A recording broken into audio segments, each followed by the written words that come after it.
people come up to me after shows and say I don't like female comedians. They talk about sex too much. I say the reason why women comedians such as myself talk about sex all the time is because, well, sex is one of the few things men allow us to participate in. I am an identical twin. I know. I get asked, how do people tell you apart? And the answer is it's pretty easy, because I live in London and she's dead.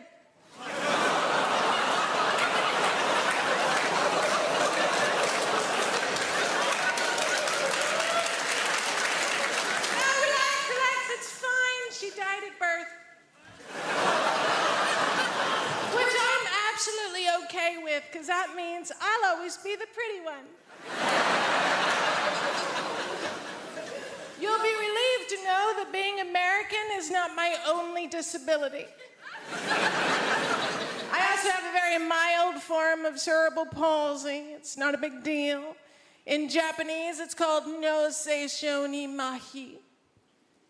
Sounds very exotic. In French, it's called infirmité motrice cérébrale. It sounds much more expensive. I was going to learn how to say it in Russian, but Putin's not my president anymore, so.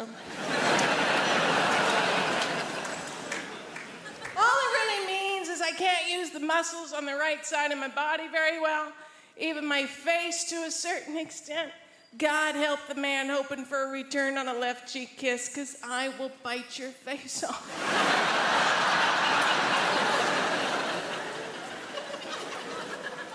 Mostly, though, it's my right arm and hand that I can't use. I can place most things in my hand and hold them. I can also give people the finger, if you're into that sort of thing. Just takes 20 minutes. And when I walk with a limp because I like big dicks if I can not. I do. My mom, she feels responsible for my disability because she is.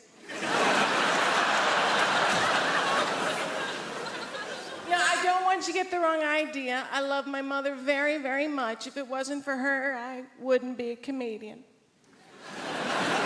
But I would be able to use both hands.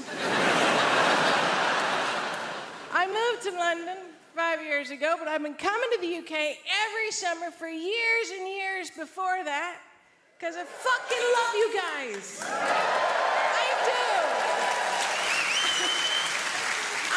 Genuinely cannot get enough of you and your no-can-do spirit.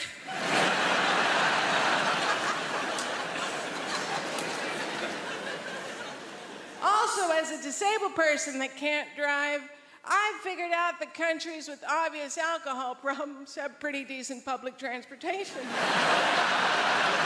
And you people drink a lot. There's been a strike going on, and I'm still getting to gigs. That's how much you drink. We Americans, we don't drink as much as you. We physically can't. We're on too many opioids.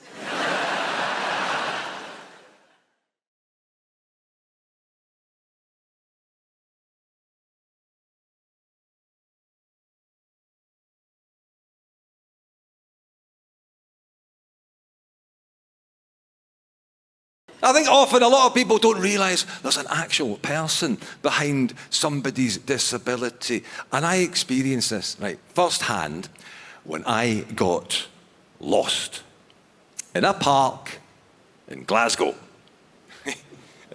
I came off the path. I was in the bushes. Right, looking like a proper creepy weirdo. And I heard this guy aggressively running over at me, shouting, "Oi, you!" And I turned to face him. And he stopped dead in his tracks, went, "Oh, sorry, pal. Didn't see the stick. Thought you were a pest." You do know that's a pig guy.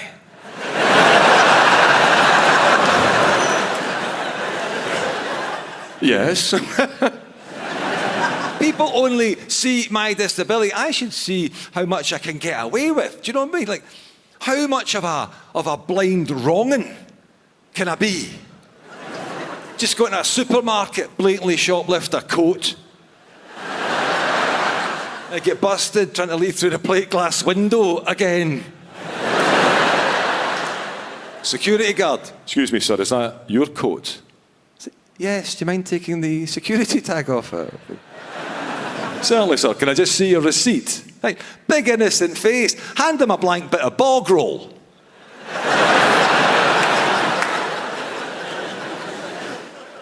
I bet he's not got the heart to say anything apart from, right, that's fine, have a nice day. But I still maintain, no, it is an excellent time to be disabled. In fact, now, in some areas, too good. To the point, I'd like to finish this evening by asking you lovely people of the Apollo a favour. Could you please stop modifying sport so I can take part? It's now getting harder and harder to moan about being excluded when I am always being made to feel so very welcome. Not everything has to be accessible. There's a message. Being blind is a brilliant reason not to have to do something. Because this guy asked me if I wanted to take part in a game of football. You cheeky bastard. Oh, I'm going to guilt trip you, my friend. So I'd love to take part in a game of football, yes, but I just don't think the blind man's that welcome in the hallowed turf. Not realising blind football, it's an established sport. What sick prick came up with that? 22 blind lads running like fuck at each other. They're trying to kick a ball with a bell in it. Guys, that's not accessible. That's a blood sport. And who goes to see it?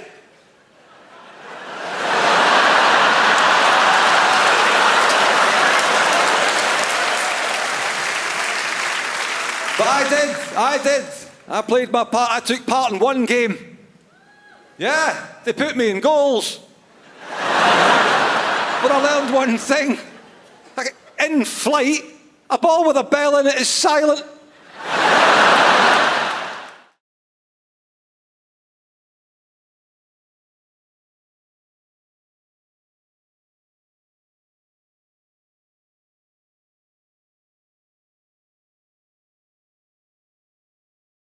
I don't know if you don't know this, but people talk a lot of crap about white people. They do. People like always, because, you might be a bit upset by this. We had a meeting. Obviously, you wasn't invited. I love when we said we had a meeting and liberal white people go, ooh, we should send them a quiche. How nice. We had a meeting and people were saying some stuff about white people, and I had to defend white people. I was like, don't you talk about my white people like that. Don't you do it.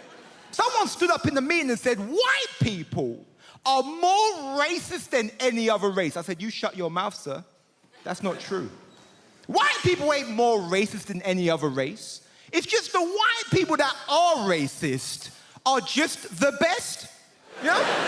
But when white people get racist, they go for it, man. You know, they start a political party, they go on a march, they join the police force, like they just get the job done. I realise this stuff, man. I think a lot now because I'm getting old. I'm old school. I'm old boy now, you know. I just turned 25, right? Listen, this is the oldest I've been. Deal with it. I can't just go in some time machine and relate to you. I'm sorry. But I like getting older. Don't we like getting older, old school? We love it, don't we? We love getting older because as you get older, you start to accept stuff about yourself. You do. You have to, you know. Like, it took me 25 years to realise that this is my face. Yeah? This ain't getting any better, man. Because when I was younger, I always wanted to be better looking, you know? I need to be crazy good looking. I just wanted to be good looking enough to cheat, right? No, hear me out. I don't want to cheat on my girlfriend. I love my girlfriend. Sometimes, okay? But I need something to say in an argument that sounds believable once in a while, right? Like, look, I have Tinder, and my girlfriend knows I have Tinder and doesn't even care. She doesn't care. She's like, good luck. You know? Respect my facial abilities. And Tinder is disgusting but amazing at the same time. I love it, I hate it, I don't know. Don't know, because Tinder's great. Because what I love about Tinder is it will make you realize some social stuff about people, you know? Like I was on Tinder the other day, right, and I'm flicking through the profiles, because I'm a scumbag. Right, so I'm flicking the profiles, and I see this one profile, right, and every picture was just a lady with her titties out, right? Just, that's what titties sound like in my head, because I'm 12, do it, right? You know, she had her titties out, just, and in the description, it just said, any dick, any time. And I was like, wow, all right. You know your market, I like it, right? So, show my girlfriend the profile. My girlfriend looks at the profile and goes, oh my God, what a whore. I said, what, babe? No. There is too much slut-shaming in this world. She is no hoe, she is a revolutionary. Confusing, right? I'm gonna explain to you why. Like, you gotta understand, everything in this world has a price.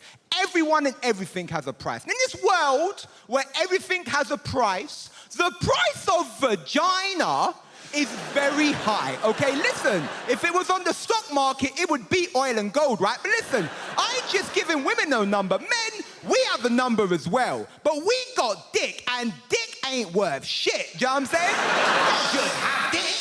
You gotta back that up with some collateral, you know? You gotta have a dick and a personality, dick and a job, dick and a life plan, right? Listen, I could have a warehouse full of penis and it wouldn't be worth as much as a picture of a pussy, right? It wouldn't. So when she said any dick, any time, she just crashed the whole pussy economy, you know what I'm saying? She made a credit crunch of vagina. She gave vagina back to the working class man. She's the Karl Marx of pussy, is what I'm trying to say, guys.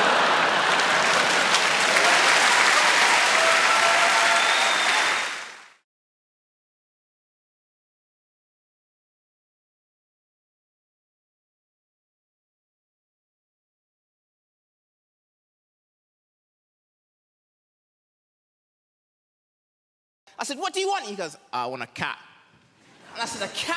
Nah, I'm not gonna buy you a cat. No one gets a pet for Christmas. And you know what happened? I'll tell you what happened. There was a mouse, a little mouse. It came into the house and the girlfriend, she saw it, she goes, ah, what's he doing in here? What's he doing in here? We've got a mortgage. Like, that's got to do with anything. Like, all the mice is outside there. It's like, hold on, guys, before we go in there, we need to see if this is rental accommodation first. Yo, fam, put that cheese down. We haven't seen the tenancy agreements yet. It might be a hoax, right? It don't work that way. So she was like, Marlon, we need a cat. I said, I don't want one. She said, Marlon, we need a cat. So we compromised and we got one. So we went to this place. Where they hold all of the cats in the world. And I walked in there, I was like, I want a cat. And the lady said, that's not how it works, sir. I said, please. She said, no, what it is, we need to interview you to see if you're fit to have a cat. And I started panicking. At this point, I said, listen, right, lady, right, listen, right, between me and you, I've got a son. I said, human being, 8 years old, and he's not dead. And she looked at me, she was like, yeah, you can have a cat. So, she brought us up the stairs, man. When she brought us up the stairs, I've never seen so much cats before in my life. There was more cats than people in this room right now, right? And they were there, different shapes, different sizes. And my girlfriend, she got drawn to one cat, which was like blue and grey. I've never seen a cat like this before, a blue and grey cat, and his whiskers were out, and the tail was up, and she walked over to the cubicle where the little cat was, and she put her hand right up against it, and the cat came along, and he put his paw there. And it was like they were touching. And she was like, I want that cat. And the lady said, no. She said, why? She said, well, that cat, it can't live with children. And my girlfriend looked at me like to say, fuck the kid. I want that cat. The lady said, no, you can't have that this is suitable for you, but they're in this corner over here, and she walked us into this corner, ladies and gentlemen, and all of the cats in this area here were black cats. Yes, and my paranoia, that went off straight away. I was like, hold on a minute, we can't have that over there, but we can have any of these ones. I've got to fight racism in the real world, but also in the feline world as well. This is bloody ridiculous. And she said, this one's called Denzel. And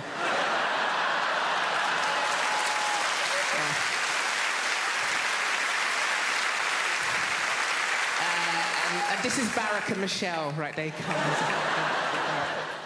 Marlon, you've lost your mind, you know. You don't want a cat. Let's just get any of them. So, we got Beyonce. We got.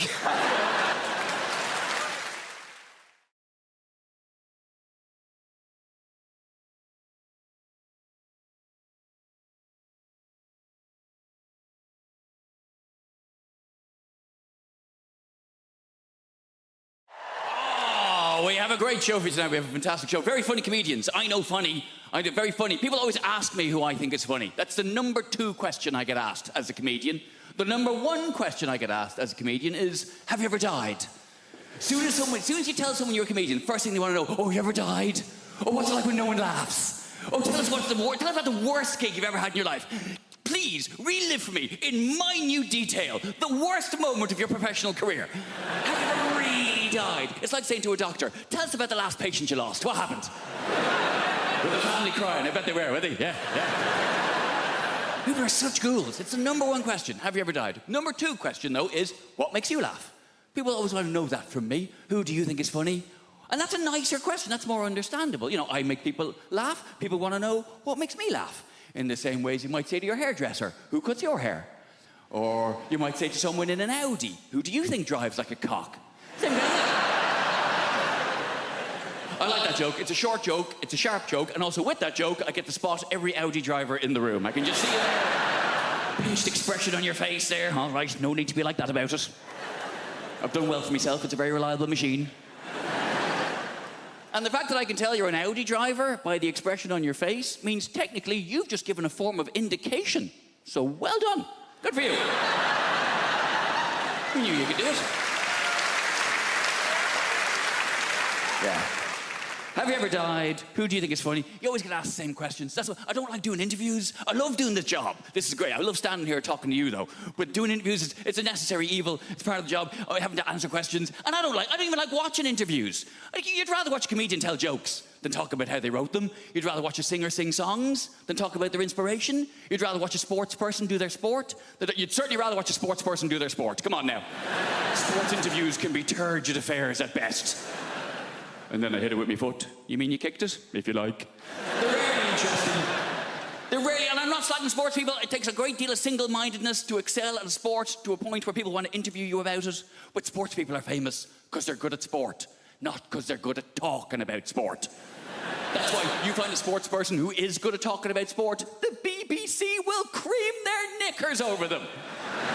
We found a woman. She used to ride horses. That's a sport. And she's quite lively and engaging and charismatic. Put her on absolutely everything!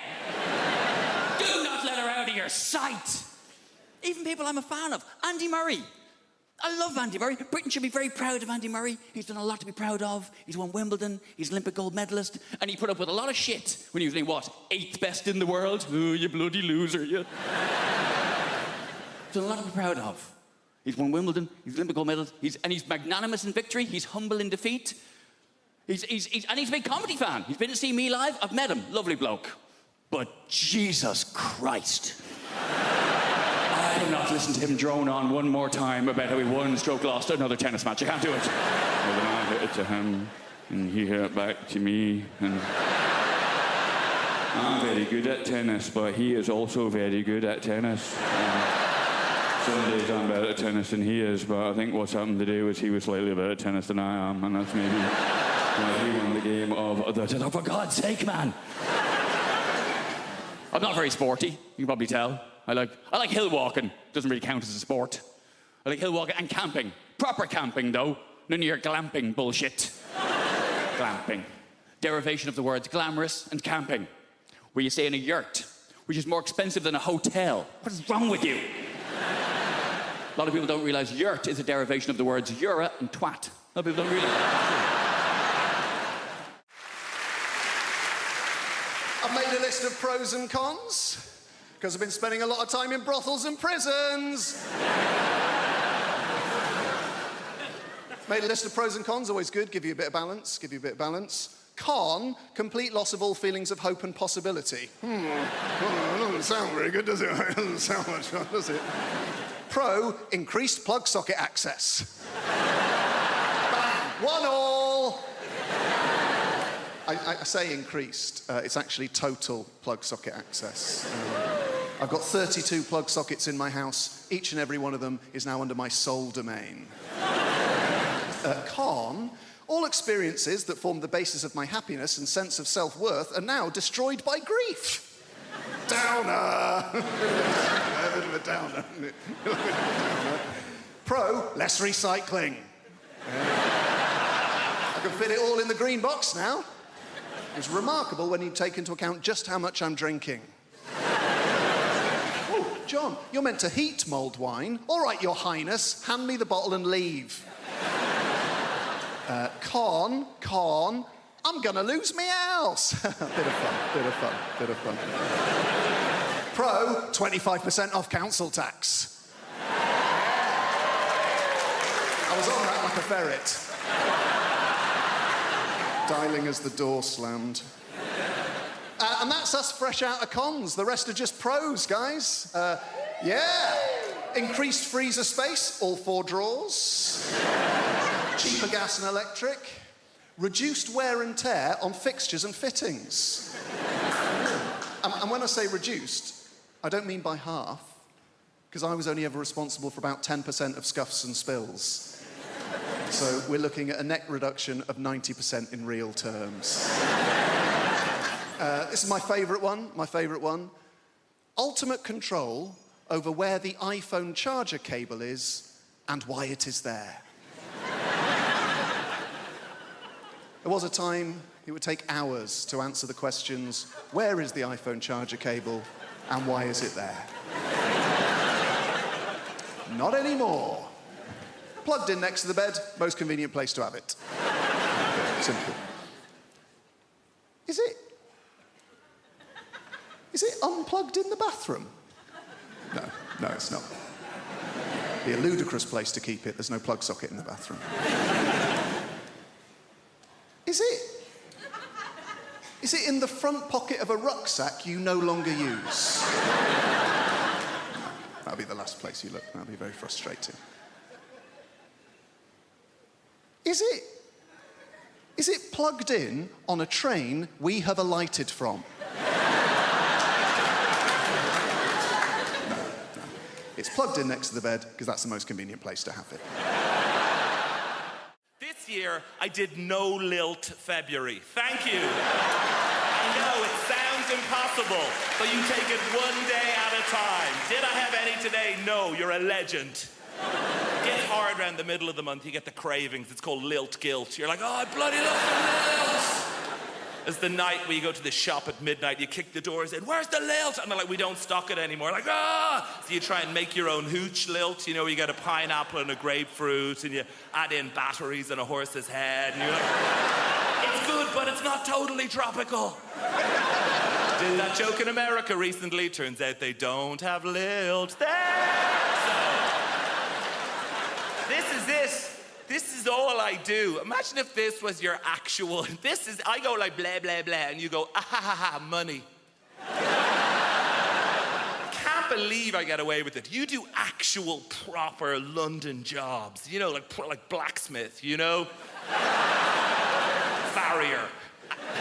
Brunch DJ. The big 3. I tell you, I do not trust. People who work in offices, I know, right? What are they doing?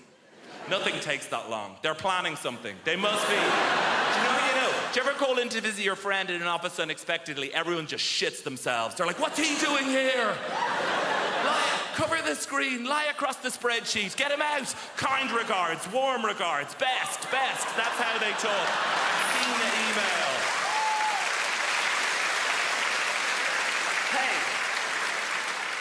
I know what it's like in the real world. Look, sometimes I check in your world. Oh, gross, back to showbiz. And... No, I'm very self-aware of the level of fame that I have. I was in a supermarket recently, and an older lady came up to me, and she put her hands on my shoulders, and she said, "You are vaguely familiar." And that is it. I did a gig in Wrexham, and I was at an ATM machine, and a guy cycled by, and he shouted at me, "Surprised to see you at an ATM machine." And I've been obsessed with it since then. What did he mean? Like, on the one hand, is he surprised I don't have a butler to go to the ATM machine for? No, I think it's the opposite. I think I'm surprised you have any money whatsoever doing keyboard horse shit. Here's my greatest ever showbiz tale. I did a gig in your Milton Keynes recently, thank you, and I was staying in the Milton Keynes Hilton, and she is the least well-known of all the Hilton sisters. And I checked in after the gig at like 12:30. Room 303 is where this took place. Open the door, TV on in the room. Not that uncommon in the chain hotels. I guess it's to welcome you. But get this, on the TV is me playing the shitty keyboard on some show.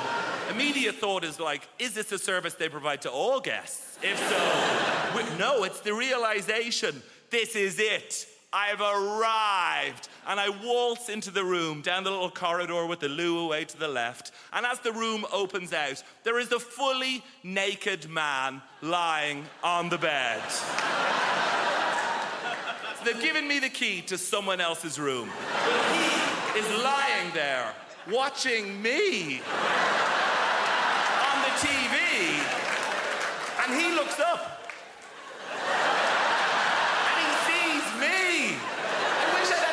To think of something smart. What I say is like, "Oh shit, sorry man." I could have said anything and I'd be a legend. I could have been like, "Oh, you enjoying this? Ah, no boner," and just walked out of it.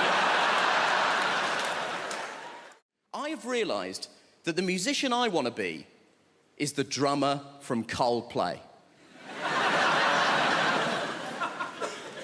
I want to be the drummer from Coldplay so badly because that dude is rich as shit and no one knows who the fuck he is.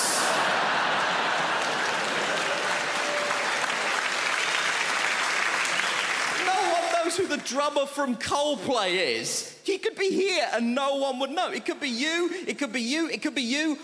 I'm not sure it's an Indian woman, but it could be. We don't know.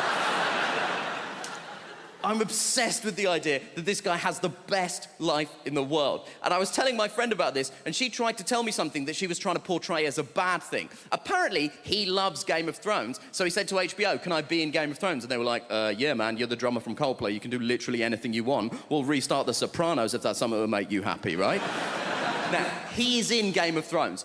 Confession time, I don't watch Game of Thrones, but even I know the Red Wedding is an important episode of Game of Thrones, right? He is in the Red Wedding. Guess what he is doing in the Red Wedding? He is the drummer in the wedding band.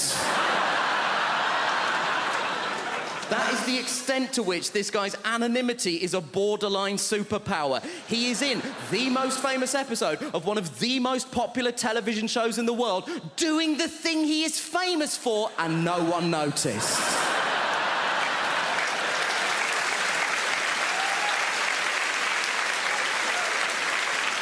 That is Kaiser Soze shit. And my friend was telling me that she read a supposedly embarrassing story that one of the actors told. One of the actors said that when they were shooting The Red Wedding, he was making small talk with the extras, and he got round to the drummer from Coldplay and said, "Are you a full-time extra?" And the guy was like, "No, I'm a musician." So he said, to the drummer from Coldplay, "Have you played on anything I might have heard of?" To which the drummer from Coldplay was presumably like, "Have you heard of All Music?" Because I'm basically the drummer on All Music. And my friend tried to tell me this, like this was a sad thing. She was like, "Oh, this guy's in Coldplay, but no one knows that he's in Coldplay. Isn't that sad?" No, because the problem with being in Coldplay is that people hate Coldplay. People hate Coldplay so much. And the people who hate Coldplay don't say things like, "Oh, it's not to my taste." They say things like this: "I hate Coldplay!" But what you mean when you say that is, I hate Chris Martin. No one is angry with the drummer from Coldplay. No one has ever been like, oh, the drummer from Coldplay! He's ruined my life! And I know what you're thinking. You're thinking, Nish, why are you so obsessed with the drummer from Coldplay? There's 2 other people in that band. We don't know anything about them either. And you know what? You're right. There's a guitar player and a bassist in Coldplay. I wouldn't know them even if they were here. I assume it's you 2, but only because he sat next to her and I spoke to her already. That's all I've got to go on at this point. They have the exact same life as the drummer, because I did a bit of research into this. Turns out Coldplay are one of those bands where they split the royalties equally. So they have the exact same life as the drummer, apart from one detail. They have the exact same life as the drummer. They have the same level of wealth, access, and anonymity. But crucially, the drummer is sat down.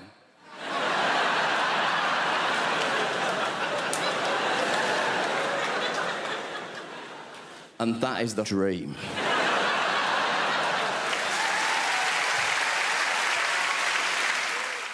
Do you love London?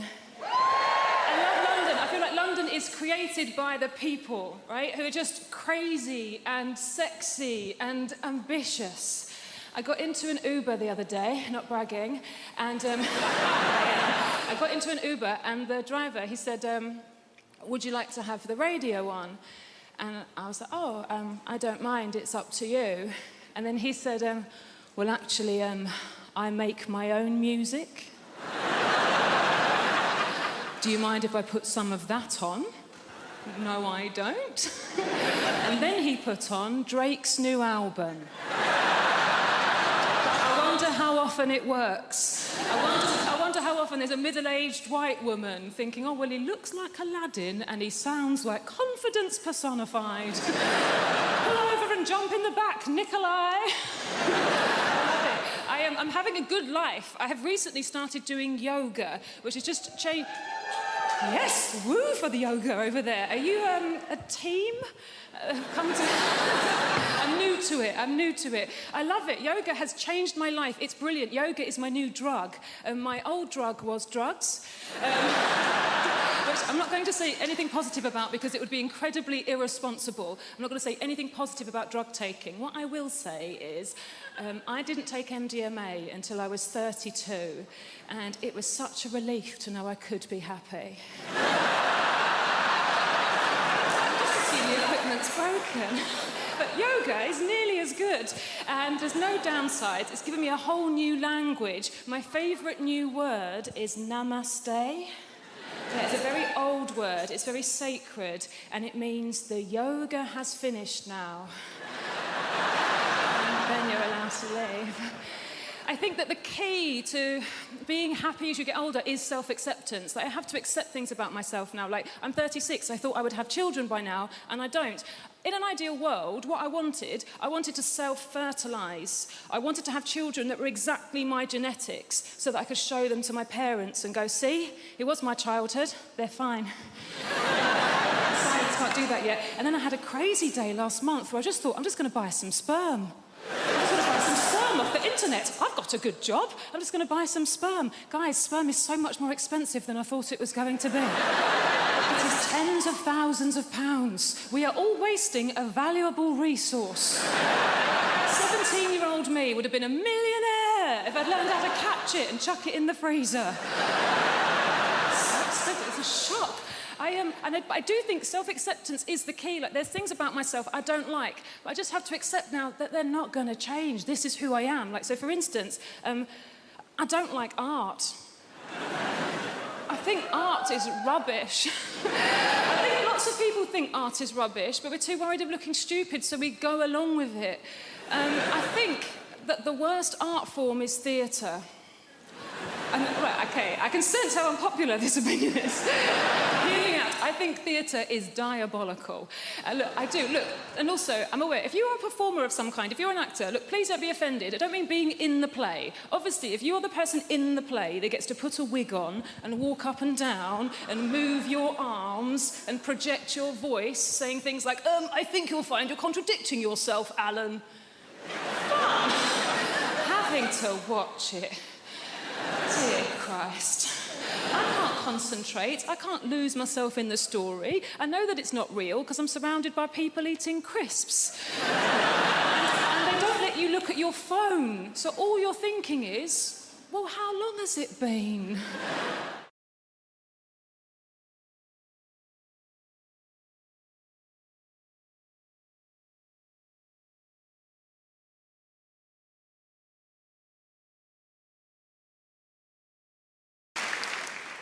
All of the parenting stresses me out, all of it. Like right from the beginning, when you're pregnant, you've got to think of a name for your kid. You're like, right, we're going to have to name it. That's tradition. Going to have to give it a name.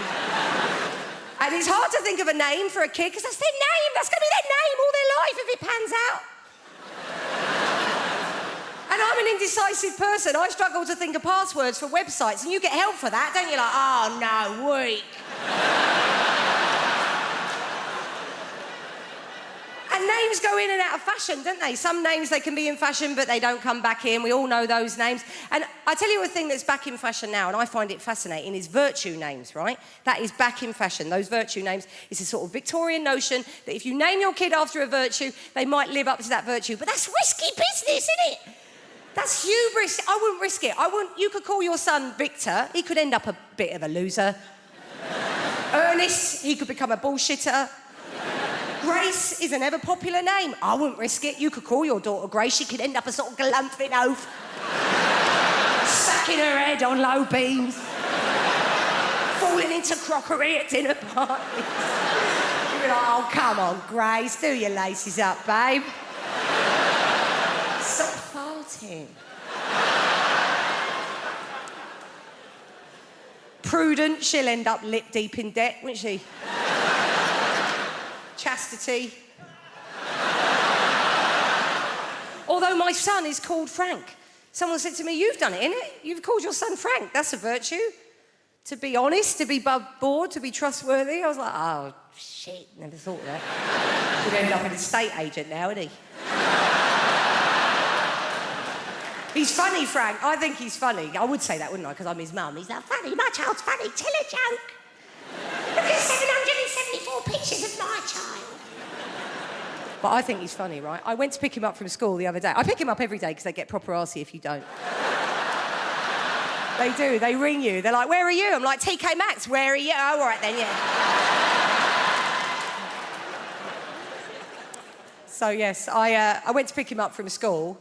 And I was late, and I wasn't being very laid back that day. I was running a bit late, a bit stressed. I had my eldest with me. I had my mate's 2 kids that were coming back for tea. I thought we'd just get him and go. He's in reception. I was like, right, we'll just get off, yeah? But the teacher stopped me. She went, can you wait, actually? Can we have a quick chat? In that, voice. So I had to arrange my face into one of those mum pretending to give a shit faces. I said, go on, what's he done?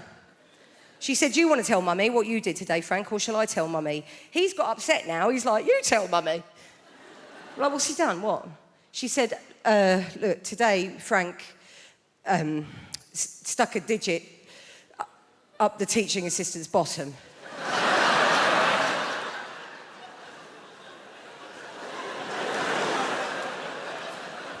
said, oh, well, that's not ideal, is it?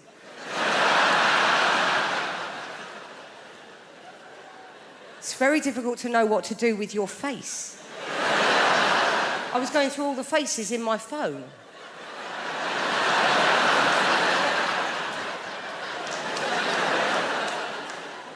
She said, we've talked about bodies, haven't we, Frank? And areas of bodies that we respect. I thought now would be a really bad time to go,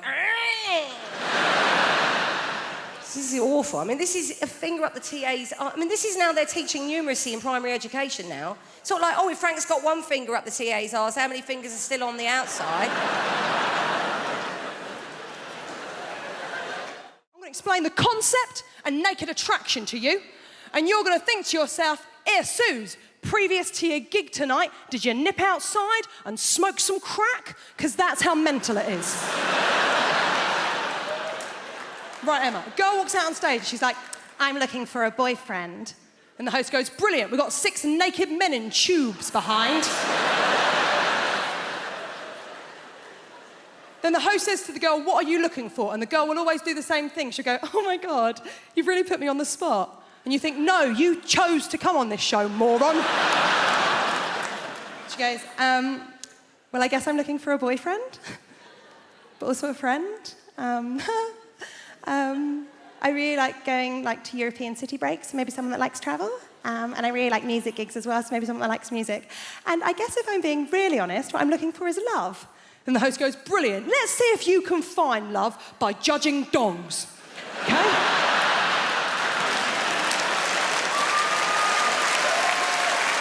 6 naked men in tubes! Okay? Now, Emma, there's a screen in front of all of them. Every round, the screen goes up a little bit more to show a little bit more of the naked body. Every round, one man gets eliminated until the end. She's got a couple of nudie fellas to choose from. Okay? Now, Emma, first round, screen just goes up to their knees. There's always one bloke who's got really rough feet. Really rough. Like he was an extra in The Hobbit. And he just never took the feet off afterwards, right? Now, she clearly looked at them feet and thought, well, them trotters ain't coming home with me, right? And you think, well, that's the end for him. Not the end. They don't shoot him.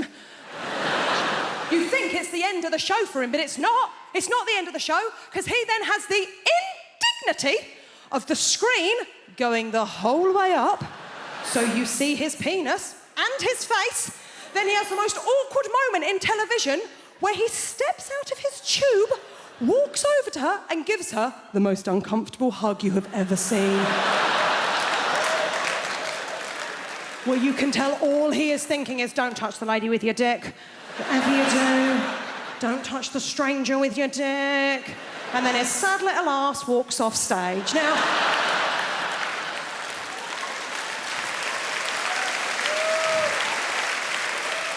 the next round, the screen comes up to the waist.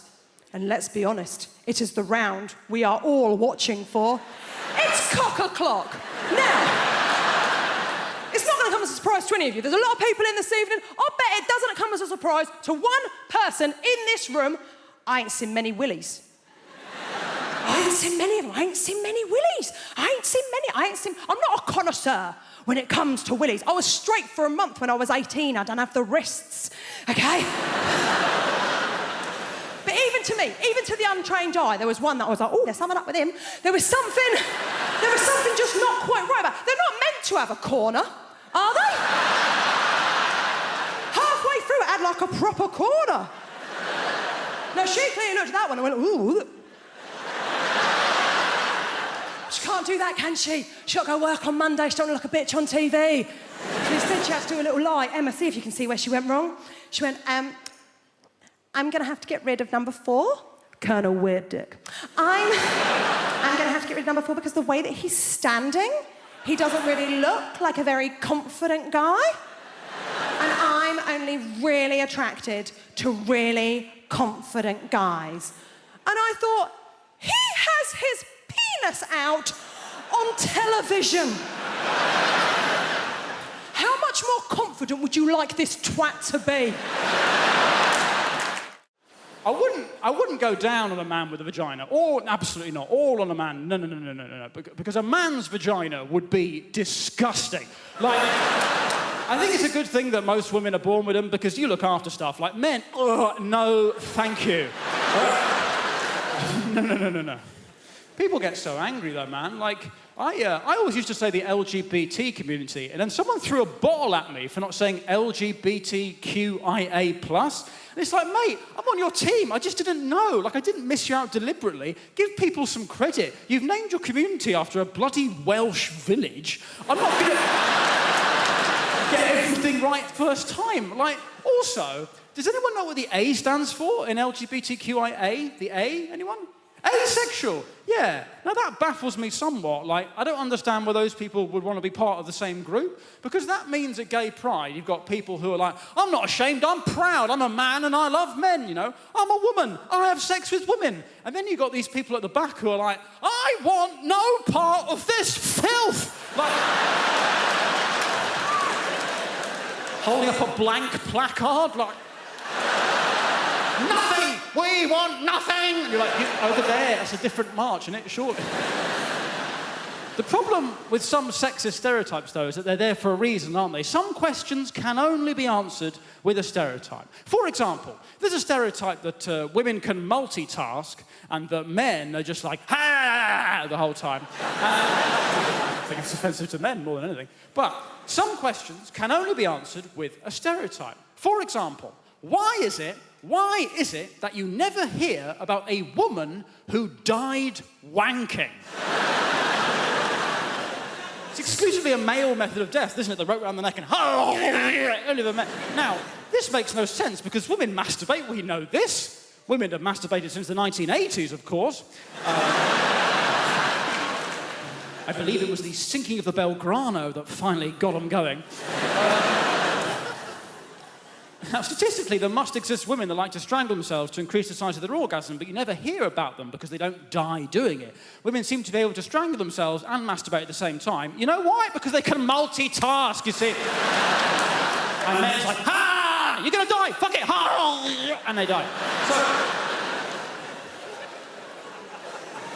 So, some questions can only be answered with a stereotype. That's my point.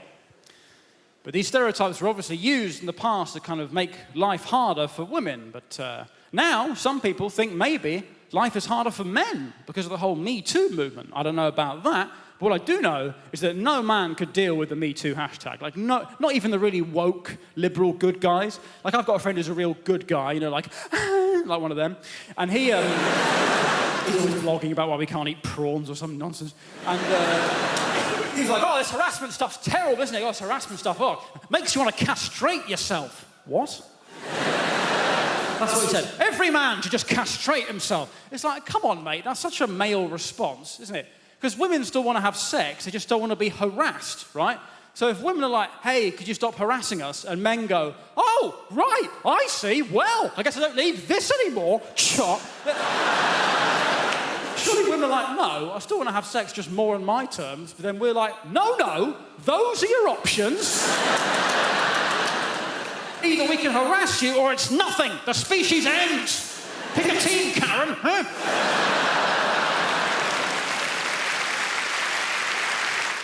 You know, when I found out that I was going to do this gig, I immediately put together a message and I pinged it out on our family WhatsApp group to my husband and my children, because that is the kind of rock and roll comic I am. And my son, my teenage son, wrote back to me at once, and his message said, "Thug life chose you, brah."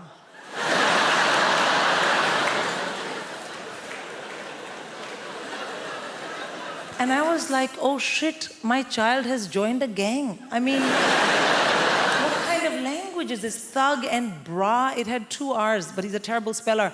And I was like, oh no. And the other thing is I thought, this message is not for me. This idiot has sent me a message by mistake, which is for a gang member. What if the next message is something much worse? And that really bothered me because, well, this was my moment. I am going to Apollo. Like, if I'm going to find out you're a criminal, can we do it next month? So I wrote back to him in all caps, because as a good Indian mother, I mainly shout at my children. I wrote back, "This is your mom." And he wrote back, "I know, gigging like a boss." Thank you. A boss. Yeah, B-A-W-S-E, boss. And also, please do remember as you listen to the rest of my set this evening that I didn't choose it, but the thug life chose me. That's right. So I have kids. Of course you love your kids and it's difficult to raise them. Small kids are very easy, I find. The biggest downside of having a very small child is they are very boring.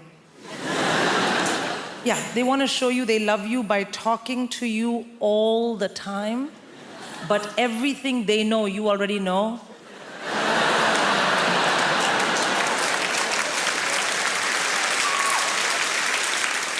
I mean, literally zero value add in any of those conversations.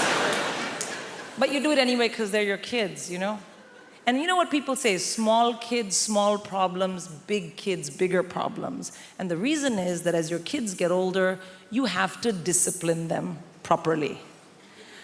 And I find this very stressful because I'm born and raised in India. So what I consider robust, healthy, high-quality parental discipline is frowned upon in this part of the world. That's not true. It's illegal. I know because I have checked. And I want to have really well-behaved kids, but that is no use to me if I am in jail. So I have to learn what you guys do here. And the big thing here is teach your kids about action and consequence using a multitude of techniques. So you have something called star chart. You know what star chart is? Yeah, no, let me tell you, sir. Star chart is you find something vaguely not negative that your child possibly might be able to do and then work it into the conversation and give them a star. Thank you for not kicking me in the face today. Here's a star. And then the other one, action and consequence, naughty step. You've been terribly behaved. Kindly go relax on the staircase.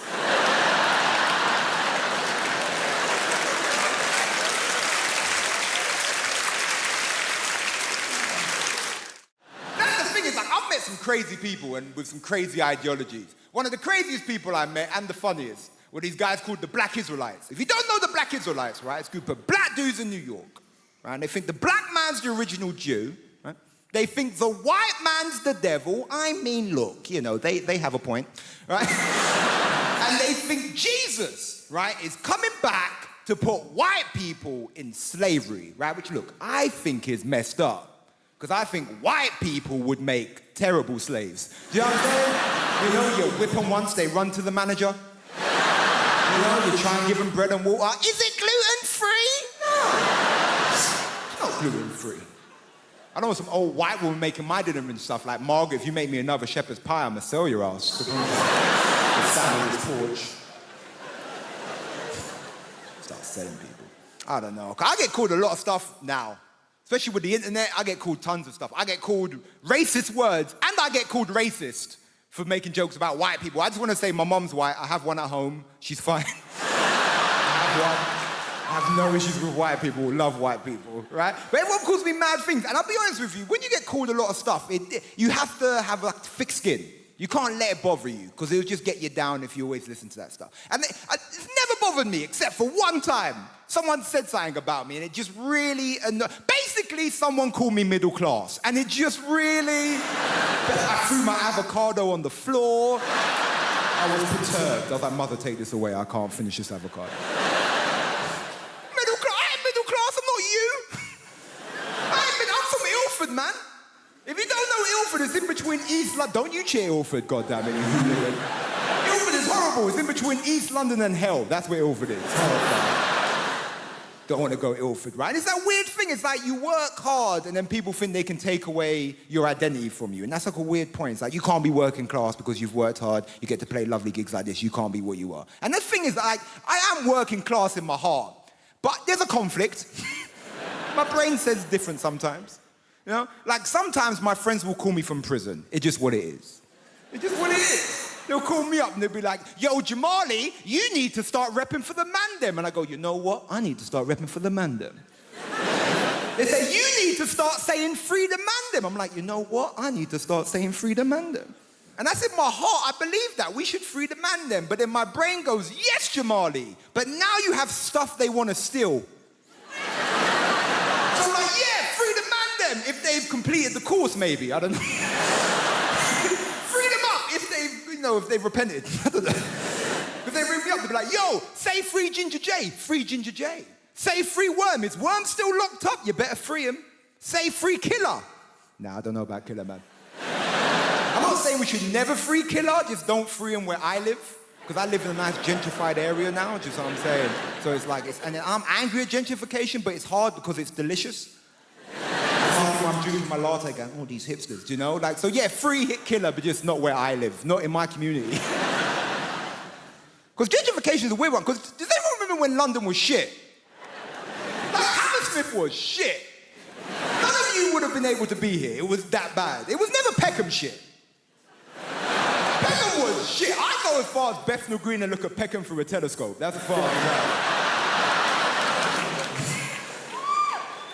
go. Gentrification is a weird one because can we disagree that you see like middle-class hipsters that moved to the ghetto pre-gentrification are some of the most bravest people in the world? Only a hipster can go to the hood and go, no, I see potential. Seriously.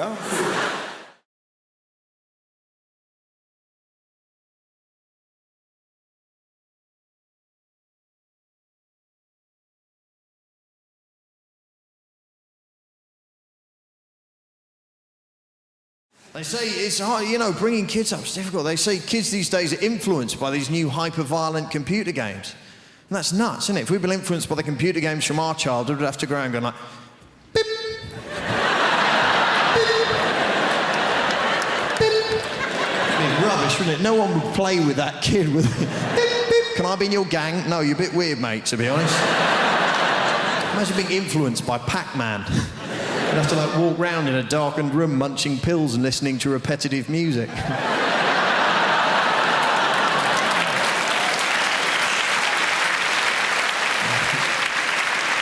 The younger people laughing and clapping, the older ones going, who is this Pac-Man you speak of? It's not one of the rough boys from the estate, is he? There were some rough kids where I live, and they're not being rough, they're just being confusing. You know, you come out of your house, they go, yeah, your mum makes gravy for leopards, innit? Yes, I believe she does. She does a lot of charity work. These are scary kids. Even the dirty old men are scared of these kids. See him turn up in their car, put the window down, like, hello, little boy, do you want a sweet? And the kid's like, what sort of sweets have you got? Said it best be good if you come on here and trouble me with your sweetie talk, right? You don't want any mojo or drumstick rubbish, you get me? You must have a serious sweetie offer for me, boy. Blokes panic. I was like, well, I've got bonbons. I wasn't sure what to bring, to be honest. Dib dab there, and a wham-bar. Wham-bar, your sweets are rubbish, man. Shut up. No. Wham-bars used to be big like that. Now they're small, innit? So you're going to have to do better than a wham-bar if you want to see my dick, right? Hey, man, look at your car driving a Saab. You got no pride. Get out, you wham-bar, bitch. Next pervert, please. How many sweets have you got, Sweaty? What do you mean, Neverland? Yeah. Well, we live in exciting times anyway, you know. It's very exciting being in London, you know. The Olympics. Fantastic. We didn't really want the Olympics till we heard France might get it.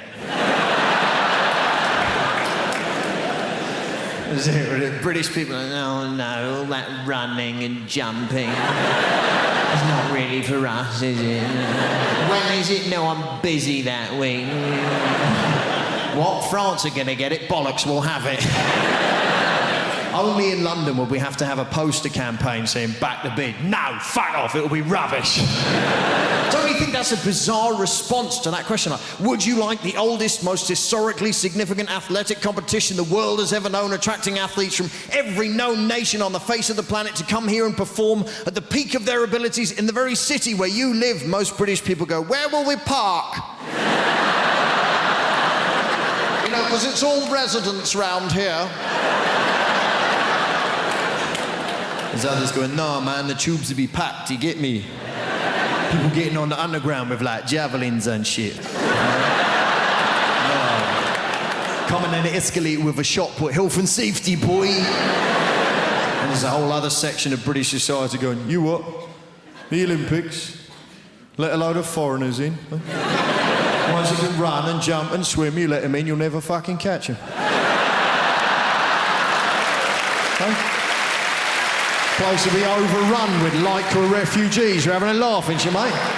They'll peel them little numbers off their jackets. You watch them, they're sneaky. I read about it in the Mail. I am what you call in show business a triple threat. I do comedy, and I do music, and I will cut you. Just joking, I probably won't. So It's so fantastic to be here today. I will be doing a little bit of music, so if you're a fan of NWA or Snoop Doggy Dogg, then I apologise. I'll be about 3 minutes. So this first song, this is about travelling on a train. Could you give me a cheer, Apollo, if you've ever been on a train before? About half. Okay, great. Lovely. Well, the half of you who cheered, that means you are my target demographic. Congratulations. So I'm going to sing this song. This is about the worst thing any of us can ever encounter on a train journey. Just before I sing it, I have had some problems at previous gigs, actually, so I just want to make something crystal clear. If you listen carefully, I'm not even saying the word Hindu.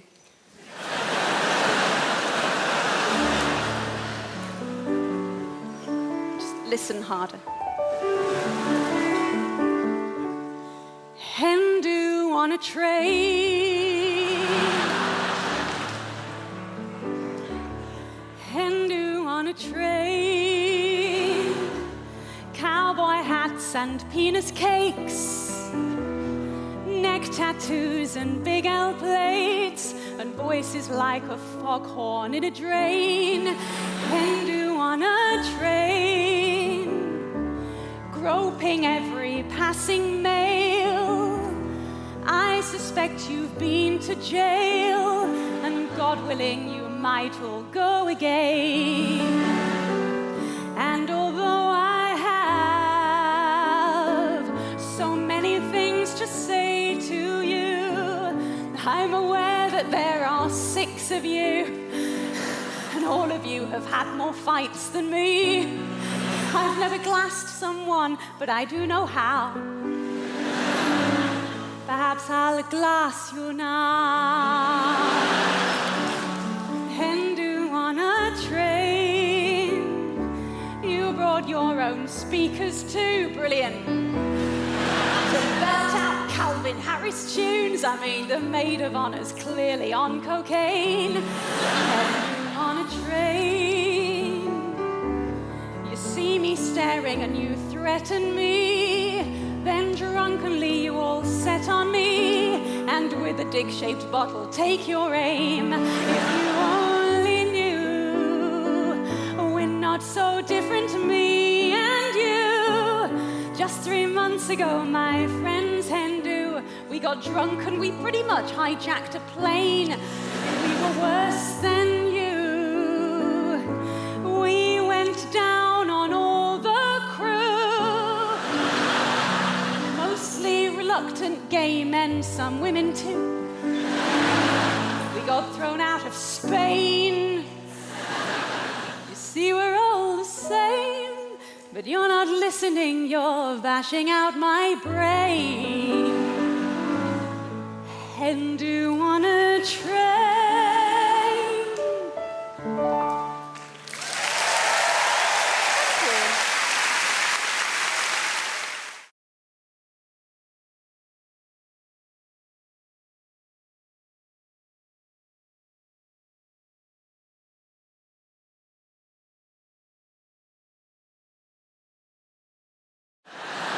I am quite impressed at the number of sports that have been adapted for disabled people, though.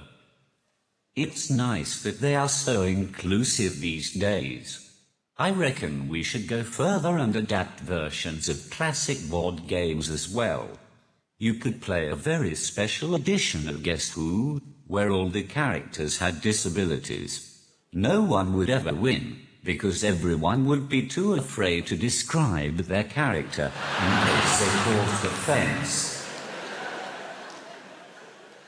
The questions would be fun as well. Is your person incontinent? Does your person have crayon around his mouth? Does your person have trouble speaking properly? Is your person Danny Dyer?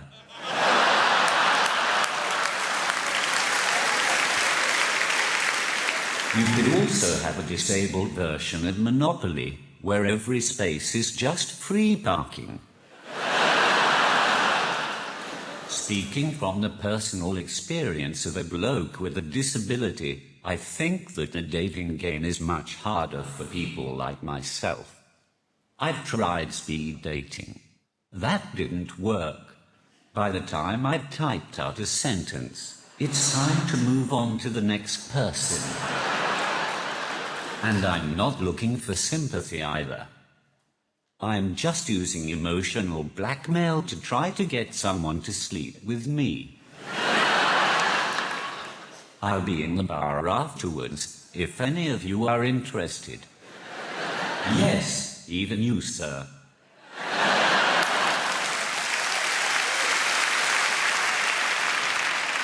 One of the main problems I have with dating is that I find it hard to approach girls in the traditional sense. I don't have the ability to chat up a woman. When I meet a girl, I have to type them up. And that just sounds wrong. You type up your dissertation, you type up your will, and you type up your letter to your grandma. There's nothing sexy about being typed up. Even if there was, when you're typing excitedly to a woman and accidentally spell something wrong, autocorrect is a ducking nightmare. For example, I once asked a girl if she had a pen I could borrow, so I could write down her number. I didn't expect it to say, "Can I borrow your penis?" So you can imagine my surprise when she pulled it out right in front of me. It's at this point in my set when I like to remind people that I'm not related to Stephen Hawking in any way. In fact, the closest I have ever come to being Hawking is when I went to see The Theory of Everything at the cinema. It's the movie about Stephen Hawking and his life. I didn't go to watch it though. I just went so that I could sit at the back, say random sentences on my iPad, and fuck with the rest of the audience. As much as you want to save animals, I'm pretty sure you're not going to do it by buying cosmetics.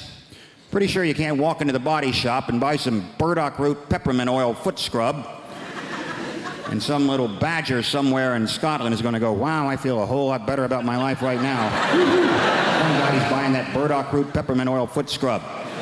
I don't see the point in testing cosmetics on rabbits anyway, because they're already cute. Slather some lip gloss and eyeliner all over them. Now they're all gussied up like some $3 whore. There's no dignity in that for a rabbit whatsoever. You want to test out cosmetics? Test them out on big game, because they stink. Get up under a hippopotamus there and get some roll-on deodorant under his armpit. See how fresh and self-assured he stays all day, huh? Little lip gloss on a beaver. Real beaver. Stay with me, fella. Real beaver. Right? Dam-building, log-eating beaver. If he's charged through 60 logs and he's still wearing that lip gloss, that's some damn good lip gloss right there, ladies and gentlemen. You know this whole thing about, you ever meet someone famous and you tell your friends, and then they say, "Well, what was he like?" Because all they really want to hear is that he was a prick. That's why they like to say Tom Cruise is the nicest guy in Hollywood. And I always think, well, if I was making $8 million a film, I'd be nice too. Jesus Christ. But I'm not sure he is that nice. Because I always read these articles about how he's so insular and he's into his Scientology and he, stays at a hotel, won't make eye contact with anyone in the hotel because he doesn't want to talk about the plots to his new films. Apparently, as if staring Tom Cruise in the face, he would just crack under pressure. What are you staring at? Hey, you want to hear about my new film? You seen a Tom Cruise film like he couldn't figure out the plot in about 18 seconds? Oh, Christ. He's a cocktail maker. He's a pretty good cocktail maker, too. Till he has a crisis of confidence and can't make cocktails anymore. Then he meets a good-looking woman who talks him into being a better cocktail maker. A riveting piece of cinema that was. Then he's a race car driver.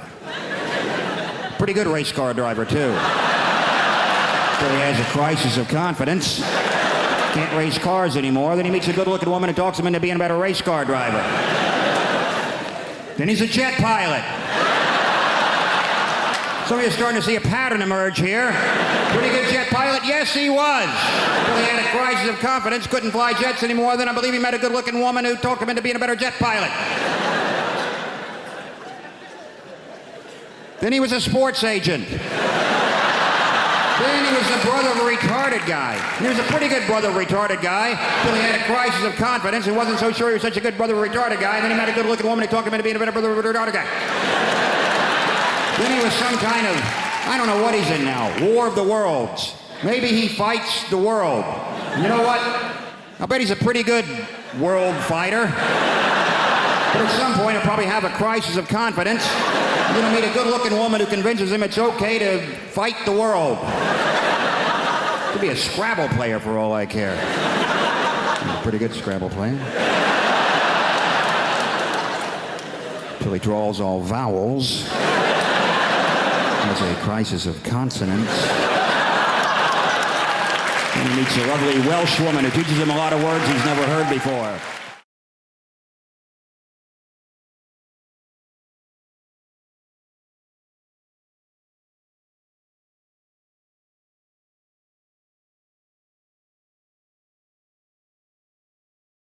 They know their wildlife over there in Australia. Unbelievable. They have koala bears over there. They've so many of them. They've actually trained them to work in the cities. And get your guess, right? What job do you think koala bears do in Sydney at the moment? What job are they trained to do? Give me a guess. What's that? To be bears. They're kind of, doesn't take much training, Tracy, to be honest. Given that it's already a bear, it really, unless you want to be a different kind, you're no koala, you're a grizzly. Get out there, go on, get out there, koala. Give me another guess. What do they train them to do? Koala bears. Cuddle. Cuddle is glorious. What a beautiful idea. They train them to work as professional cuddles. That's a fabulous idea. All over Sydney, there'll just be podiums sitting there with a koala on it, and you can walk up and go, I'm a bit down at the moment.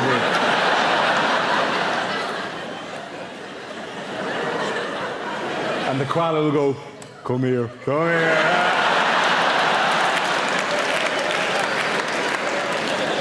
All right, now you shouldn't imagine now. Thanks very much. Brilliant suggestion. Give me one more suggestion. As phone sex operators. They train the koalas to work as phone sex, not actually just as operators, not actually to do the thing, but to go, I'll put you through now. So, well, you sound like you need a bit of loving, do you? Well, there's a very strict woman on line 4. I'll give you that to her, right? Because koalas are very good at that kind of notion like that. Was it actually to talk to the customers? Oh, do you want to see what I'm wearing? I'm all furry and exciting, right? I'm the furriest little koala you've ever seen. I'm slipping out of the fur at the moment. Look at that. Do you like that? That's kind of sick. That's weird. What they actually train, the job they actually train koala bears to do in Sydney is to work as bicycle locks.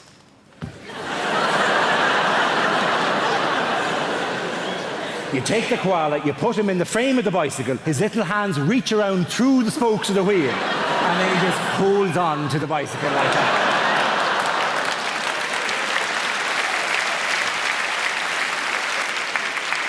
The finest answer I ever received, though, was in a university in Dublin, and I said, what job do they train them to do? And a student there went, is it guides for the blind?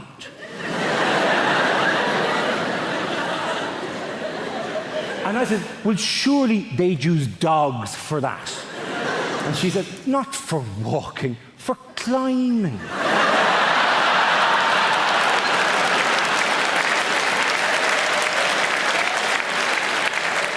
It's a glorious notion. The dog would walk the blind person to the foot of the tree, at which point control would be handed over to the koala bear, who would then walk the blind person up past difficult clumps of branches and whatnot, till they got to the top, where presumably it would then describe the view to the blind person.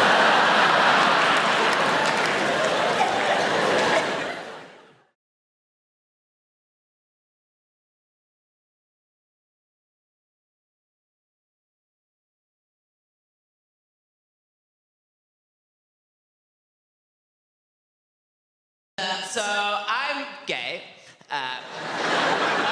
I needed to explain that. And if you've seen me before, I'm still gay. If anything, it's getting worse. And I'm completely gay as well. Like, I've never tried it any other way. I've never tried it with a woman. I'm a thoroughbred. And I mean, really, I wouldn't know a vagina if it hit me in the face. I mean, how they do that? Have they got hands? I've never seen one. Though I have been twatted. And I realise I come up here and I talk and sound all posh, don't I? Probably quite intimidatingly so to you. But I'm not actually from a very posh family at all. I'm from a very ordinary family, and I went to a very ordinary comprehensive school, very ordinary. I know, isn't it moving?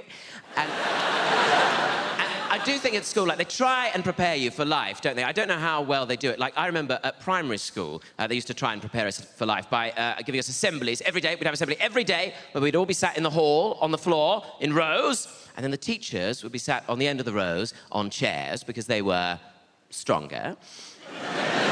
And then our head teacher, called Mr. Babbage, would come in, and he'd come in, and he'd walk to the front, and he'd say, "Good morning, everybody." And then the whole school would go, "Good morning, Mr. Babbage," because they were all drunk.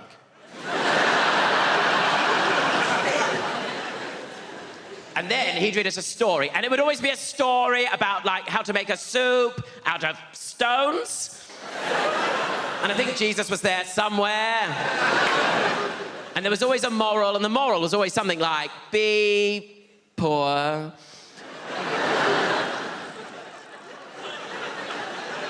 And then after that, he'd sometimes read us a letter from Rapamundi, and Rapamundi was this girl, right, we were always raising money for in India. And she would write us these letters about how dreadful her life was. And she did have an awful, dreadful,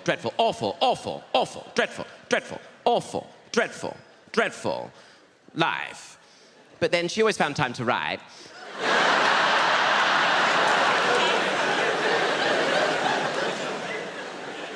And then, after that, we'd always have a collection of postage stamps for guide dogs. I don't know who these guide dogs were writing to. And then eventually, when you've done enough of that, then you get to go, of course, to secondary school, don't you? Secondary school, and that's where you get to learn really interesting things at secondary school, isn't it? Like, you get to learn about novels in English, and you get to learn about fingering, and... And you get to learn about, like, proper grown-up maths, don't you? Or math, as they say in America, don't they? Math. But we do it more than once.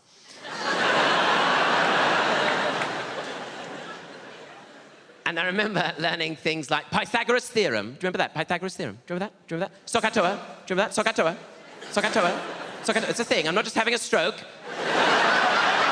Sohcahtoa means sine equals opposite over hypotenuse. Cosine equals adjacent over hypotenuse. I mean, now, as an adult, looking back, it would have been nice, wouldn't it, if they spent maybe half an hour, or even just like 10 minutes, really, just 10 minutes going, this is a pension scheme. This is how you fill in a tax return, and this is how you get over a broken heart, and this is how you tell an estate agent to fuck off.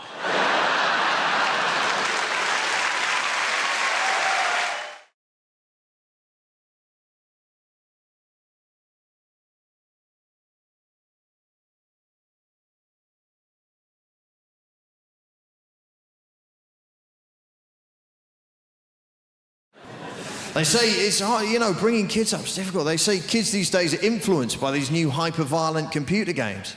And that's nuts, isn't it? If we'd been influenced by the computer games from our childhood, we'd have to go around going like, beep, beep,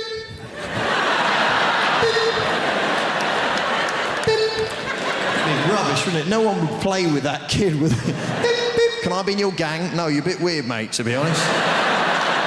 Imagine being influenced by Pac-Man. You'd have to, like, walk round in a darkened room munching pills and listening to repetitive music. Some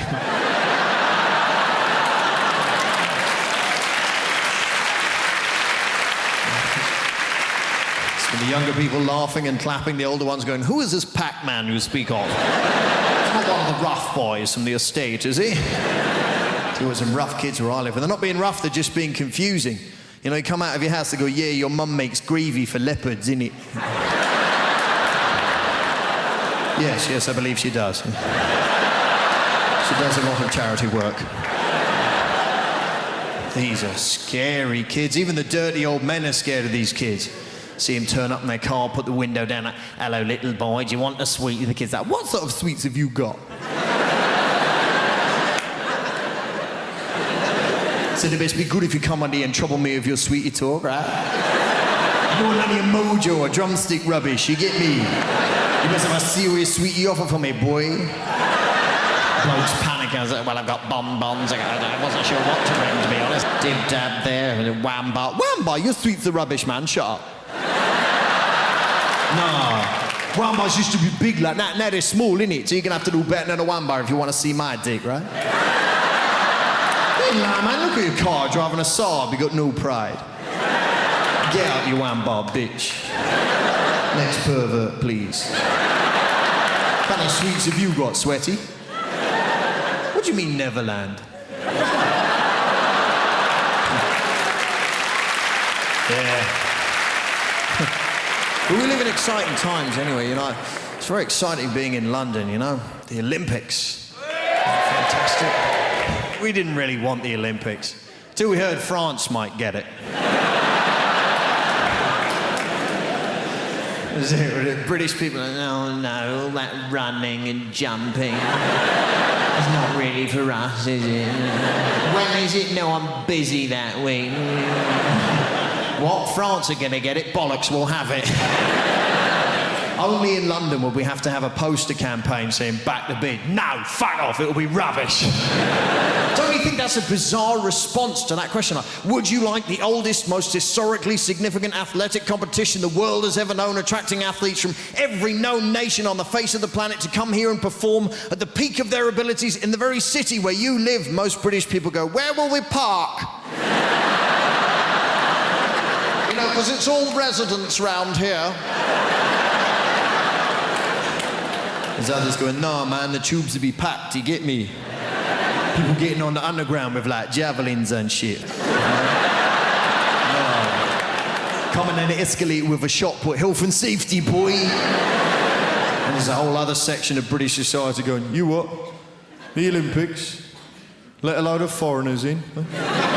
Ones that can run and jump and swim, you let them in, you'll never fucking catch them. Huh? Place to be overrun with Lycra refugees. You're having a laugh, ain't you, mate? They'll peel them little numbers off their jackets. You watch them, they're sneaky. I read about it in the Mail.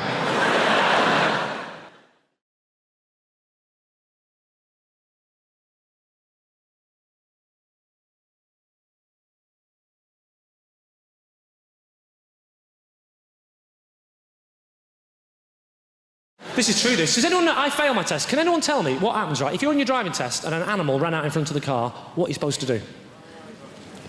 Supposed to run it over. That's the right answer. They say anything else is a danger to other road users. I'm on my test. Everything's going great. Suddenly, this goat ran out in front of the car. So I remembered what he said, and I kept driving.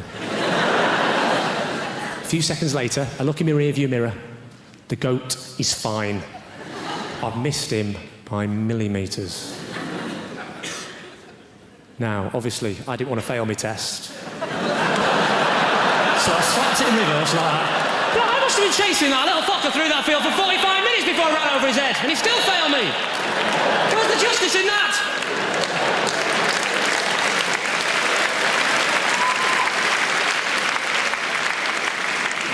You actually look a bit like my driving instructor, madam. With those fantastic specs and that hair. You've gone for the old Eric Morecambe meets Demi Moore look, haven't you? That's fantastic.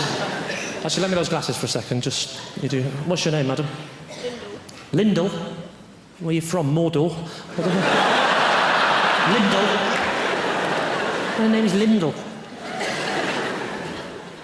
Are you searching for a ring? That's Australian. Oh, fantastic. I'm not going to take the mickey out of the Australians. You're the same as us, aren't you? Different pronunciations, you know. You say yogurt, we say yogurt. You have prawns on the barbie, we have yogurt. You use KY jelly. It's yogurt. I'm not explaining them all. You say BYO. We say good guess. The question was, how do you spell boy?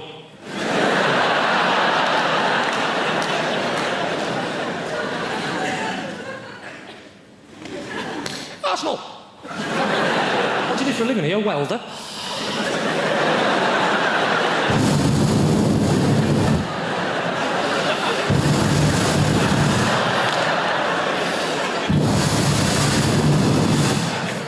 It's true, actually. My driving instructor organised that. This is the other issue for me as well. We're driving down the road. She says, what I'm going to do is I'm going to slap my hand on the dashboard. I want you to make an emergency stop as though a small child has stepped out in front of the car. Before he could put his belt on, or she, doesn't matter because I'm making it up, right? Before the person could put their belt on, right, I hit my brakes like that, and he hit his head full on the window like this.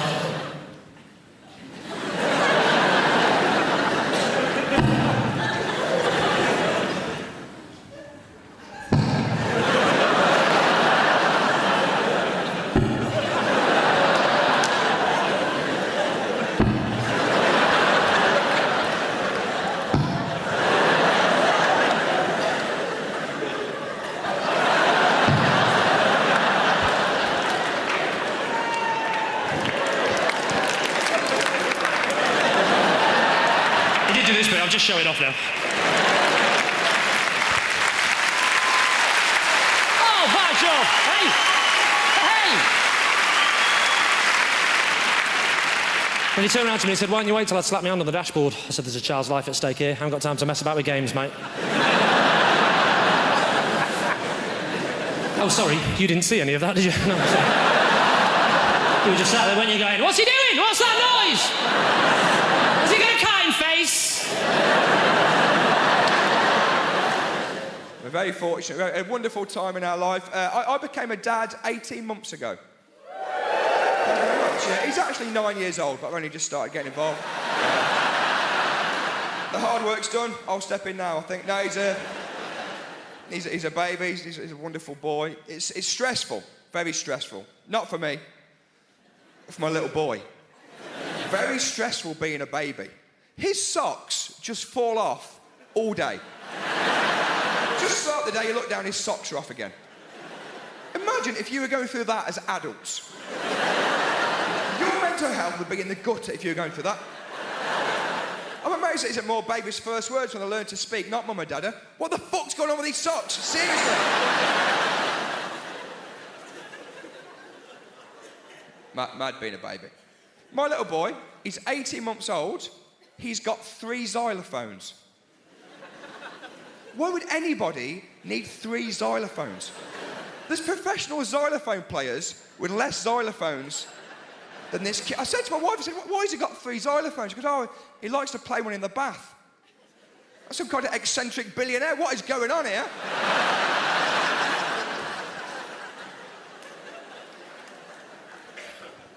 I'm enjoying being a dad. It's changed my whole perspective, to be honest, being a dad. Like, growing up, I used to think that I had an angry dad. Growing up, I always thought I had an angry dad.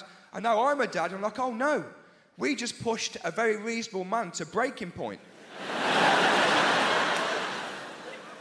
Just a lovely guy. I think being a parent is a lot like eating a pomegranate. Like, there's really nice little bits, but ultimately, I'm not sure it's worth it. It's really hard. People give you mad advice as well when you have a kid. My little boy, actually, he's about a week old. I was holding him. And my mum, actually, she said, Josh, just think, that little boy you're holding there could go on to be anything he wants to be. He could be a top doctor, a politician, an astronaut. I was like, wow, that's incredible.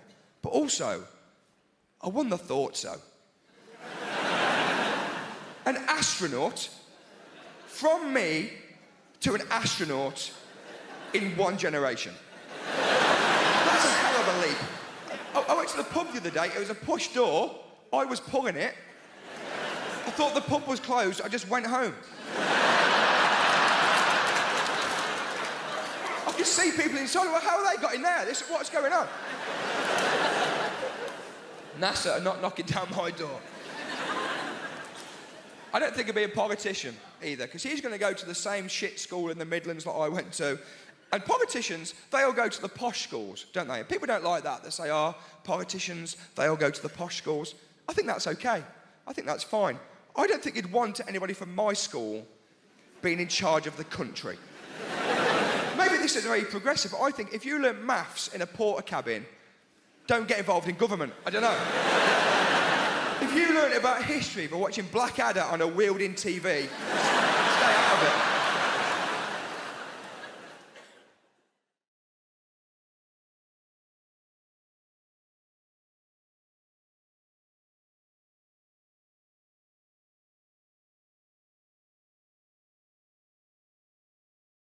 It's nice seeing people out, man. We've had a weird few years, innit? There's been a lot going on, the pandemic, you know, monkeypox, World War III, right? No, World War III scared me, you know. I was terrified when that Russian bloke came on TV, right? When he came on TV and he was like, World War III has begun, right? I lost it, right? I was so scared, right? Because I looked around at the men of my generation, right? And I was like, could we fight a war? Could the men of this generation fight a war, right? And I came to the conclusion, no, we are done for. We're finished, bruv, right? Not me, I'm a bad man, but some of you, like, do you know what I mean, right? No, we can't fight a war, brother. You mad? They will take half of us out with gluten. Like, do you know what I mean?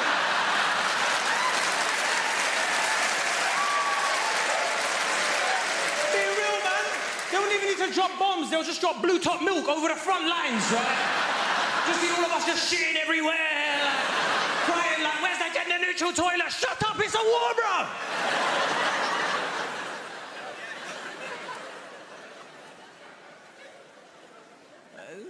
It's good to see you lot out, man.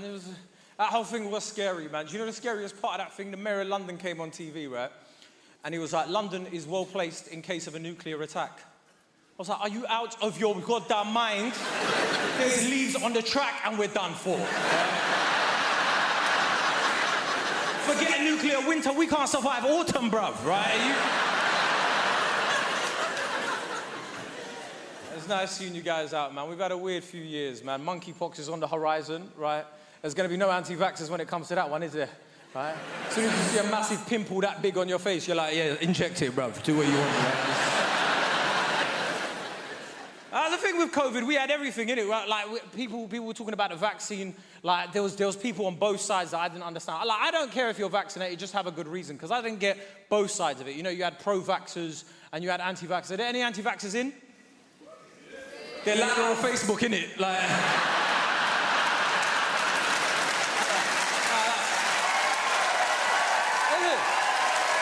No, you don't... Those anti-vaxxers are loud on Facebook, innit? Like, Bill Gates, he's taking your soul. You lot are sheeple. All right, shut up, man. Right? I don't get the pro-vaxxers either. You know, like the way they're like, there's absolutely no reason not to get vaccinated. There's absolutely no reason. It's like, of course there is. There's reasons for some of the most horrendous things in the world, like listening to R. Kelly's music. Do you know what I mean? Like, there are reasons. What, you're going to tell me there's no reason to listen to R. Kelly's music? Are you mad? Right? What, you want me to never watch Space Jam again? Are you out of your mind, bruv, right? Listen, there's reasons to listen to R. Kelly's music. As much as you want to deny it, there's reasons, right? Say you're in a Squid Games type scenario, right? And the challenge is to play a song that a diverse audience is going to sing along to, yeah? I don't know about you lot, yeah, but I'm picking Ignition, innit? Right? Don't go home and say, I told you to listen to R. Kelly, by the way. He's a piece of shit. Don't listen to him, right?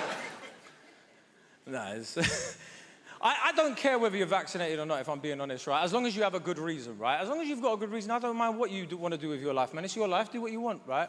And I'll tell you what I mean, because I've got a lot of friends, man, like, that are like anti-vaxxers and stuff as well. Like, I was talking to a couple of my mates about it, right, when it was all going on, and I was like, bro, you're going to get vaccinated? He was like, no. I was like, why not? He's like, no. Come on, bro, man, that's not a reason, man. Just talk to me, man. Let me know. He's like, no, you're going to turn it into a joke. And to be honest with you, wonderful foresight on his behalf, right? Like,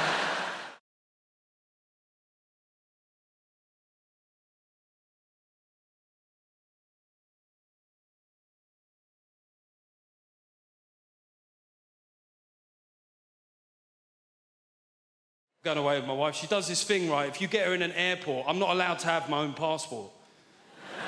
It's embarrassing. It's It's embarrassing. I'm a 40-year-old man. I get to passport control. They say, you got your passport, mate? I'm like, no. I'm not allowed to carry it. Apparently, I'm not mature enough. I don't know what happens, man. The moment you get near an airport, she becomes like some sort of Russian people trafficker. Do you know what I mean? She's like, I must have all the passports. You cannot handle passport. You are too stupid for passport. I must keep all passports in zippy clear travel document folder,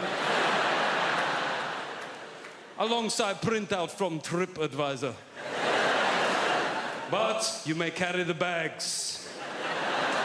I'm like a peasant boy for the day. Oh, thank you, master. Thank you very much. Yes, it's a real honor for me to carry your bags, you know. 11 pair of shoes for 3-day mini break is a good idea. Yes.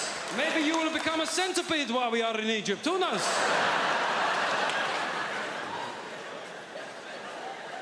I went on a stag do recently. I went to the Munich Beer Festival. Has anybody here been to the Munich Beer Fest? Seemingly everybody. How many days did you go for, mate? No days. Got deported on arrival. We went for 7 days. We got there on a Monday, right? We had 6 straight days drinking, Monday through Saturday. And on the Sunday, we said, we've got to do something different, right? So we went to Dachau concentration camp. Yeah. It was a weird shout. There's no getting away from it. Could have gone go-karting. I said, no, let's do some World War II here. It took a long time to get there, and when we got there, it was shut. Now, yeah, it felt inconvenient. However, given the wider backdrop of historical suffering, I didn't necessarily think that my inconvenience was that big a deal, right? So I just thought I'll take it on the chin. But we had a mate of us called Tim, and Tim started popping off at the German security guard. He said, mate, it's a Sunday, yeah? It's a big tourist day. It's outrageous that it's shut. I said, to be fair, it's outrageous that it was ever open, you know what I mean?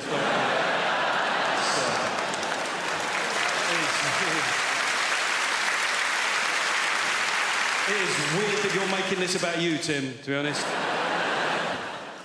People say dumb things, though, don't they? I was having a beer with my mate Wayne the other day, and Wayne likes to tell you where he was on the occasion of big historical news events that happened within our lifetime, right? So I mentioned 9/11, and Wayne went, 9/11, remember where I was that day? I was like, don't care where you were. I don't see how it's relevant. I don't see how your whereabouts on that fateful, terrible day will form some sort of meaningful historical footnote, Wayne. I'm being honest here.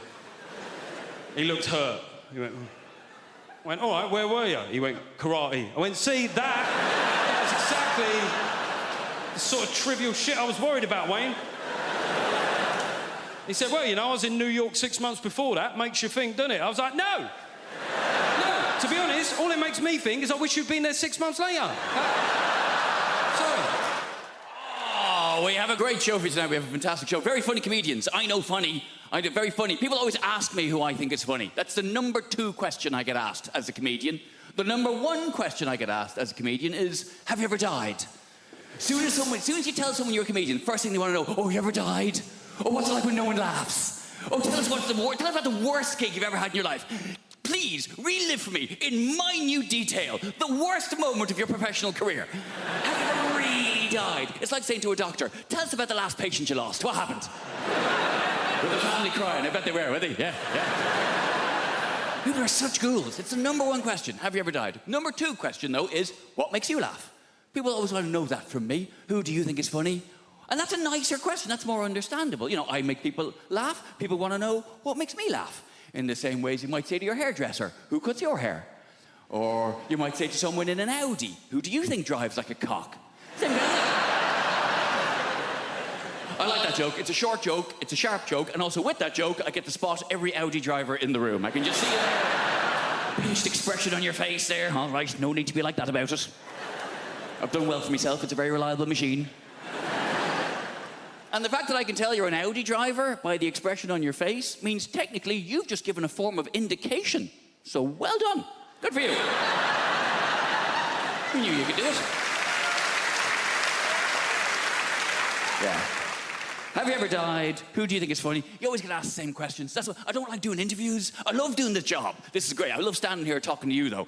But doing interviews, it's a necessary evil. It's part of the job. I having to answer questions. And I don't even like watching interviews. You'd rather watch a comedian tell jokes than talk about how they wrote them. You'd rather watch a singer sing songs than talk about their inspiration. You'd rather watch a sports person do their sport. You'd certainly rather watch a sports person do their sport. Come on now. Sports interviews can be turgid affairs at best.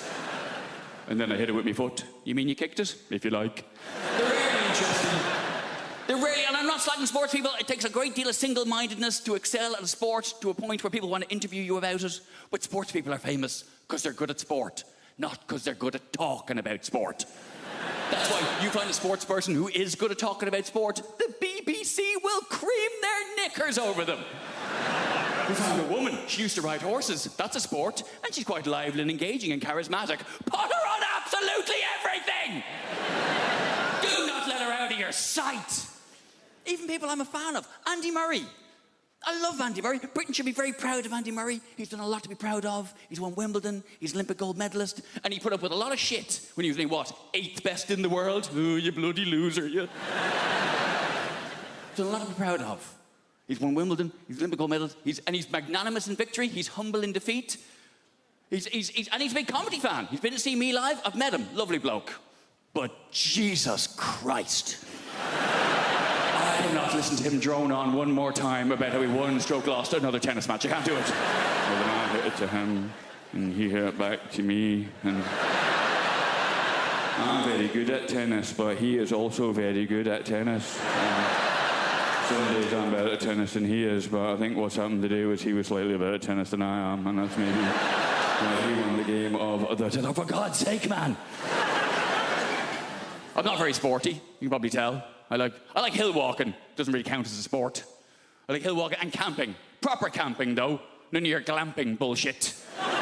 Glamping. Derivation of the words glamorous and camping, where you stay in a yurt, which is more expensive than a hotel. What is wrong with you? A lot of people don't realise yurt is a derivation of the words eura and twat. A lot of people don't realise that.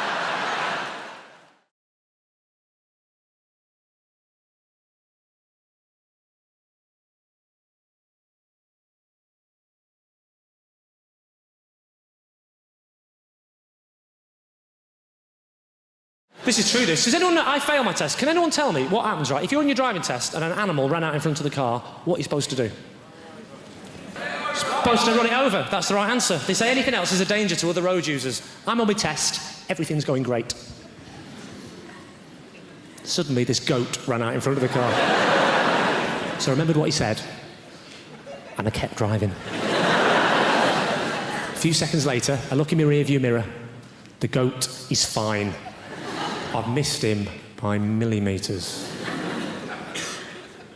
Now, obviously, I didn't want to fail my test. So I slapped it in reverse like that. But I must have been chasing that little fucker through that field for 45 minutes before I ran over his head, and he still failed me. Where's the justice in that?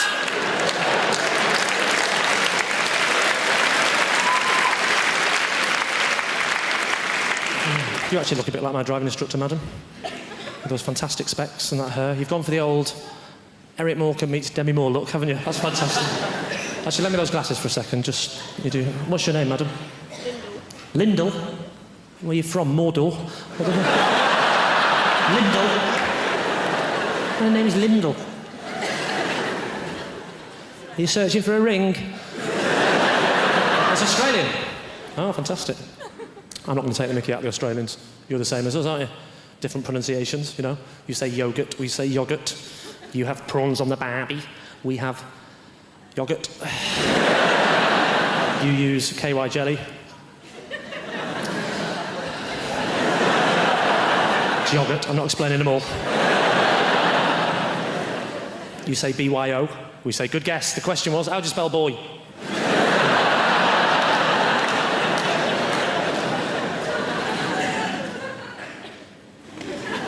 Arsenal. What do you do for a living? Are you a welder?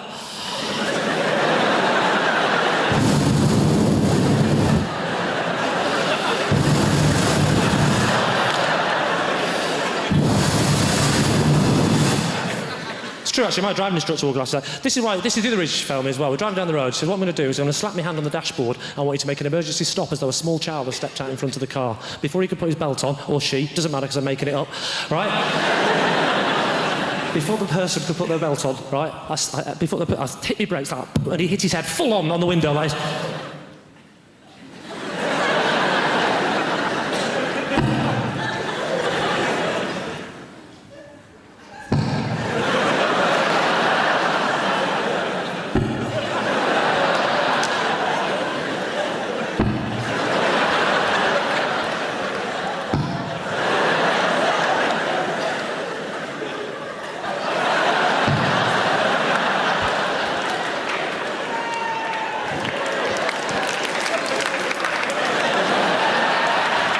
I'll just show it off now.